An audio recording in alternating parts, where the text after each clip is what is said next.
Good morning, class 12 students.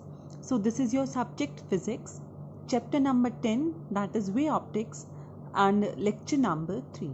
Okay, so today we'll be starting with interference of light. Okay, so to understand interference of light, first of all let us understand its definition. Okay, so the redistribution of light energy due to superposition of light waves from two coherent sources is called interference of light. That is, when light waves are emitted from two coherent sources, there is a redistribution of energy between those light waves, and that is called interference of light. Okay, so now what happens when you have a single source? Okay, that is, when we are having only one source of light, then the distribution of light is uniform. Okay, that means at every point you have uniform intensity of light. But when we have two coherent sources, then we have some points at which we have maximum intensity of light, and at some points we have minimum intensities of light. That is, you can say there is a redistribution of light energy due to superposition of light waves from two coherent sources, and this thing is called interference of light. Okay, so the question is, why is it this, that at some points intensity is maximum and at some points intensity is minimum? So the reason is that, consider this wave. This highest amplitude part is called crest and this part is called trough. Okay, so when superimposition takes place, as I have already told you in last lecture, that at some points crest of one wave will be falling on crest of another, or you can say trough of one wave will be falling on trough of another. So when this will happen, we will get a maximum intensity, and the position of maximum intensity is called constructive interference. But when the crest of one wave falls on trough of another wave, in that case you will be getting a zero intensity, or you can say minimum intensity, and such type of interference is called destructive interference. Okay, so you have two types of interferences, constructive interference and destructive interference.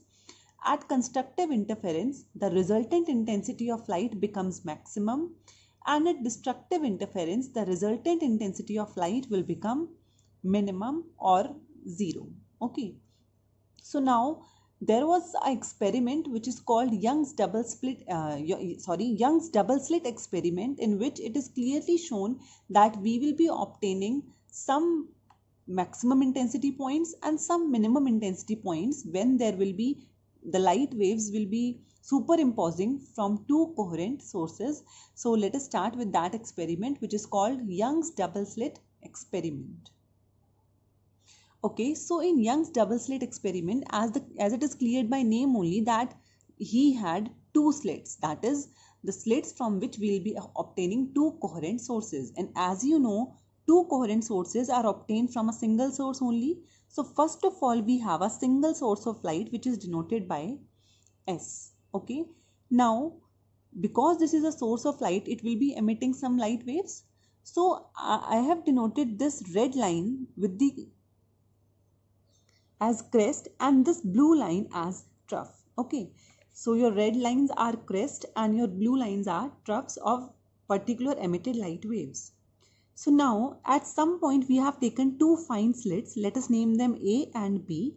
These two fine slits which will be behaving as two coherent sources of light here, and as you can clearly see, these two coherent sources of light are obtained from a single source only. Okay, so now from these slits also, or from these coherent sources also, light waves will be emitted. So now clearly see, from this slit, this is your constructive, this is your crest, that is red one, then again blue one is your trough, again red one is your crest, and so it will be, so on it will be going on. Similarly for this slit or this coherent source, this is your crest, that is red one, again this is your trough, again this is your crest. Okay, so now as you can see, these points, these are the points where either crest is falling on crest, or trough is falling on trough, or a crest is falling on trough. Now clearly look here, this one red line is falling on red line, and as you know, red line is a crest, that means here crest is falling on crest, and as I told you, when crest falls on crest we have a maxima. So I am denoting the dotted point by the point where crest is falling on crest. Okay, now look at this point. A red line is falling on a blue line, that is a crest is falling on a trough. So here you will be having a minimum intensity point. In front of this, again red line is falling on blue line, again you will be having a minimum intensity point, so I am denoting them by cross. Again at this point, blue line is falling on blue line, that is a crest is falling on a trough is falling on a trough, again it will be a maximum intensity point. Behind that, this point, red is falling on blue, that is crest is falling on trough, so it will be denoted by a cross, that is a minimum intensity point. Similarly, these points, that means cross are the points where you have a minimum intensity and dots are those points where you have maximum intensity. Okay, or you can say where a crest is falling on crest. So if you extend these, that is when you will draw more crest and trough, and when you will extend them, or when you will join all these points in the particular line, you will see that in one line you are getting a maxima, after that in the second line you are getting minima, after that again in the third line you will get maxima, in fourth again minima, as you can see these are crosses, and in fifth again maxima. That is, you can say alternate maxima and minima was obtained in Young's double slit experiment. So the maximum intensity fringes were called bright fringes and minimum intensity fringes were called dark fringes because their intensity was 0. So we can say in Young's double slit experiment we have alternate bright and dark fringes. The pattern which will be obtained here, that I will be drawing after some time, that is called your fringe pattern, or you can say it interference pattern, that will be drawing later. Okay, so from these experiments, these were the conclusions. Conclusion 1, alternate bright and dark fringes are obtained in Young's double slit experiment. Second, it was seen that all fringes are equally spaced, that is, at some point when there is a bright fringe and suppose after x distance there is a dark fringe, then again after x distance there will be a bright fringe, that is, all the fringes are equally spaced. Third point was that if any one of the slit is covered, as I have told you, you have two slits A and B. If you cover any of the slit, then this fringe pattern will disappear. So the fringe pattern can only be seen when you have two coherent sources of light. So this is also called interference pattern or fringe pattern. And fifth point, it was seen when white light is used instead of monochromatic light, interference fringes were colored and the center was white. See, when you are using monochromatic light, that is from two coherent sources, we are getting alternate bright and dark fringes. But when you use white light, and as you know, white light contains of different colors and different colors have different wavelengths. So then what will happen? The constructive interference maybe happens for some particular lambdas. So therefore at different points for different colors you will be getting constructive interference. So therefore interference fringes will appear to be colored and at center all the wavelengths will be present. So therefore the center will be white, and this I will be telling you again when we will be deriving conditions for constructive and destructive interference. So for here you can just write it down and understand the basic only. Okay, so now let us calculate conditions for constructive and destructive interference. Okay, so till now you have studied about Young's double slit experiment. Now you know when you have constructive interference you have maximum intensity, and when you have destructive interference you have minimum resultant intensity. Okay, and this is happening due to redistribution of light energy when the light waves superimpose on each other. So to calculate conditions, what we will do, we will suppose the light waves from two coherent sources are represented like this, that is y1 and y2. So y1 is A sine omega t, where A is the amplitude of this first wave, okay, and y2 is B sine omega t plus phi, where B is the amplitude of second wave and phi is the phase difference between these two waves. and this is a constant phase difference. Only then these two can be two coherent sources, right? So now when they will superimpose on each other, as I already told you the principle of superimposition, y will be equal to y1 plus y2. So just put the value of y1 and y2. So y1 is a sine omega t plus y2 is b sine omega t plus phi. Okay, so now if you see clearly, this is a mathematical identity, that is sine a plus b. So the formula of sine a plus b is sine a cos b plus cos a sine b. So I have just opened this identity in next step, that is sine a cos b plus b as it is cos a sine b. This term is kept as it is. Okay. Now from these two, let us take out sine omega t common. So when you will take out sine omega t common, you will be left with a plus b cos phi plus this term as it is, that is b sine phi cos omega t. Mark it first equation.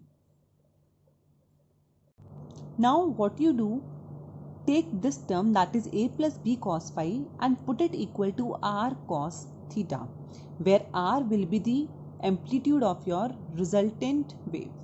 And similarly take this term, that is b sine phi, and put it as r sine theta. Okay, so when you will put there, you will get y is equals to r cos theta sine omega t plus r sine theta cos omega t. Now again this becomes an identity, that is sine a cos b plus cos a sine b, that is sine a plus b. So it can be written as, taking r common, sine a plus b. So therefore the equation of the resultant wave will be y is equals to r sine omega t plus theta, where r is the amplitude of that resultant wave. Okay. So now to calculate value of this r, just square and add these two terms. So this will be r square cos square phi plus r square sine square phi. It is written here. That will be equal to a plus b cos phi whole square plus b sine phi whole square. Now open this, a plus b whole square will be a square plus b square plus 2ab, and this will be b square sine square phi. Okay, so now as you can clearly see here, if you take r square to be common, cos square phi plus sine square phi will be 1. Similarly for this, when you will take b square common, cos square phi plus sine square phi will be 1. So you will be left with r square is equals to a square plus b square plus 2ab cos phi. Or you can say the value of amplitude of the resultant wave is under root of a square plus b square plus 2ab cos phi. So you have to remember this value of resultant amplitude. It is very important and it will be used in many numericals as well. Okay, so now you have calculated the resultant of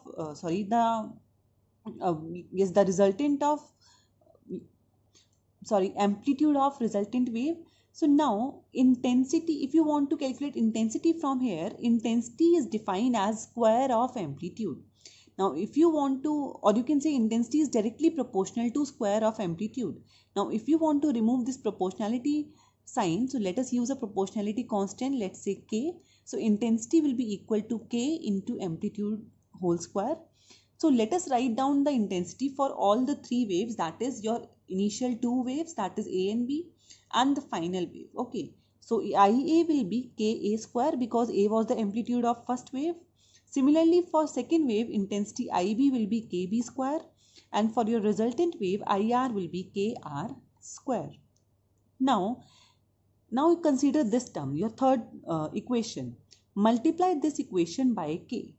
So when you will multiply that equation by K, it will be Kr square is equals to Ka square plus Kb square plus 2ab K cos phi. Now Kr square is nothing but Ir, right? Ka square is nothing but Ia plus Kb square is nothing but Ib plus 2. Now write down this K as, or you can say this ABK can be written as under root Ia Ib. Just put the value of Ia Ib and try to solve, you will get Kab only. Okay, so this can be written as 2 under root Ia Ib cos phi. So this is the formula for intensity, that is IR is equals to Ia plus Ib plus 2 under root Ia Ib cos phi. Now from this equation of intensity, we will be calculating the conditions for constructive and destructive interference. Now as you know, for constructive interference, the intensity should be maximum. That is, this term should be maximum, or you can say cos phi should be maximum. So for cos, as you know, the maximum value of cos phi is plus 1. So that means cos phi should be plus 1. Now cos pi will be 1 when phi will be 0, 2 pi, 4 pi and so on. So if you write it in general form, you can say when phi will be equal to 2n pi, then cos phi will be equal to plus 1, and therefore you will be getting maximum intensity at that point, or you can say you will be getting constructive interference. So the condition for constructive interference is that your phase difference should be equal to 2n pi, where n can take any value from 0, 1, 2, 3 and so on. Okay, so this is the value, or this is the condition for phase difference. Now we will be calculating a condition for path difference also. Okay, so for that you have to remember one thing, that for a phase difference of 2 pi, path difference is lambda. Okay, so that means for a phase difference, when you have a phase difference of 2 pi, path difference will be equal to lambda. Now using unitary method, you can say when the phase difference will be of phi, then path difference will be of lambda upon 2 pi into phi. So now to calculate condition for constructive interference, we will be putting here the value of phi. So for constructive interference, path difference, that is denoted by x, that should be equal to lambda upon 2 pi into phi, and value of phi for constructive interference is 2n pi. So solve it, 2 pi will cancel out, so x will come to be n lambda. So that means for constructive interference, the phase difference should be 2n pi and the path difference should be n lambda, or you can say it should be integral multiple of full wavelength, and n can take any value from 0, 1, 2 and so on. Okay, so now similarly for destructive interference, for that intensity should be minimum. That means the value of cos phi should be minimum, and the minimum value of cos phi is minus 1. So now cos phi will be minus 1 for the value of pi, 3 pi, 5 pi and so on.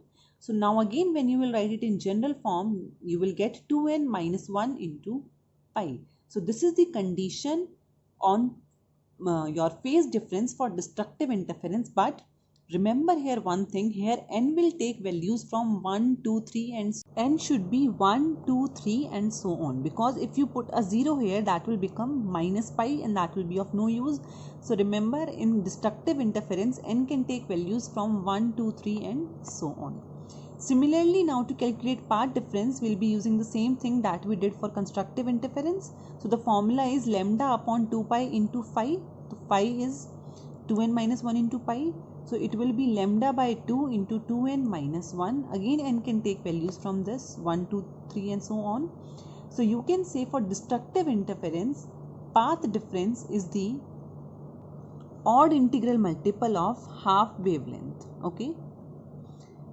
So these are the conditions for constructive and destructive interference on path difference and phase difference, and you have to remember these conditions and remember the values of n also. Okay, n will be taken 0 only for constructive interference. For destructive interference, we will be starting from 1. Okay, so these are some important points based on our previous derivation. So as you have calculated, the value of r is under root a square plus b square plus 2ab cos phi. So if you want to calculate r maximum, again cos phi will be 1. So when this will be 1, under root a square plus b square plus 2ab, this is the identity of a plus b whole square, and under root of a plus b whole square will give you a plus b. That means maximum value of the resultant amplitude can be a plus b, and similarly minimum value of resultant can be a minus b. You can solve it by using cos phi equal to minus 1. Okay, so from this you can say maximum intensity will be directly proportional to a plus b whole square, because intensity is directly proportional to amplitude square, and in minimum intensity will be directly proportional to a minus b whole square. Okay, So now if you divide them, that is I maximum upon I minimum will come to be a plus b whole square upon a minus b whole square. So you have to remember this formula also, because this will be used in numericals. Okay, so that is I maximum upon I minimum is equals to a plus b whole square upon a minus b whole square. Okay, so the next point is, if W1 and W2 are the width of two slits. Okay, so we have used two slits in Young double slit experiment. If W1 and W2 are the width of those two slits, then I1 upon I2 is equal to A square upon B square. Obviously, I1 is the intensity for first wave, I2 is the intensity for second wave. They are directly proportional to their amplitude square, and this is equals to W1 upon W2. That is, you can say intensity is directly proportional to square of amplitude and is directly proportional to the width of slit. So remember this formula also. Okay. Okay, so the next topic is interference and conservation of energy.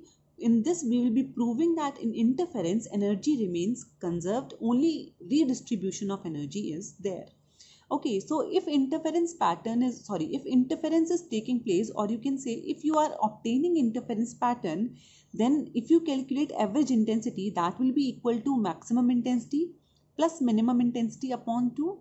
You have just calculated in the important points that maximum intensity is k into a plus b whole square plus minimum intensity is k into a minus b whole square upon 2. So when you will solve it, you will get k into a square plus b square. So this is your average intensity of light when you have interference pattern.